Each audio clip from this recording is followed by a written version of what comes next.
मुल्क भर में यौम आशूर पर मजालिस अज़ा और मातमी जुलूस। कराची में मरकजी जुलूस निश्तर पार्क से बरामद। लाहौर में निसार हवेली से बरामद होने वाला जुलूस रिवायती रास्तों पर गामजन। कोयटा में मरकजी जुलूस अलमदार रोड से बरामद। पेशावर में 12 जुलूस बरामद होंगे।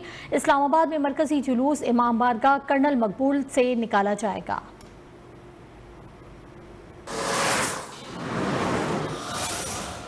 यौम आशूर पर सिक्योरिटी के सख्त इंतजामात। जुलूसों की गुजरगाहों के अतराफ मोबाइल फोन सर्विस मुअत्तल। पुलिस की भारी नफरी तैनात। असलहे की नुमाइश, हेलीकैम और ड्रोन उड़ाने पर भी पाबंदी आयद। कराची में मोटरसाइकिल की डबल सवारी पर भी पाबंदी।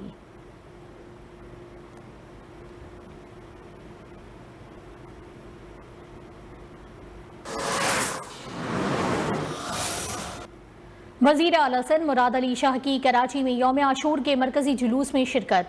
सूबाई वज़ीर दाखिला ज़िया-उल हसन लंजार और मेयर कराची मुर्तज़ा वहाब के हमरा सिक्योरिटी का जायजा। कहा, सिंध पुलिस, रेंजर समेत दीगर सिक्योरिटी इदारे अलर्ट है।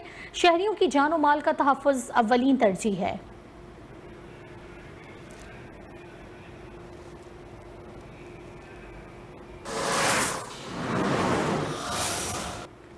इमाम हुसैन ने जालिम हुक्मरान के सामने कलमा हक बुलंद किया। सदर आसिफ अली जरदारी का आशूरा पर पैगाम। वजीर आजम शहबाज शरीफ ने कहा कि नवासे रसूल ने हक और बातिल की जंग में जानों का नजराना देकर हक को फतह से सरफराज किया। शोहदा के लहू ने साबित कर दिया कि हक लाजवाल जबकि बातिल मिटने के लिए है।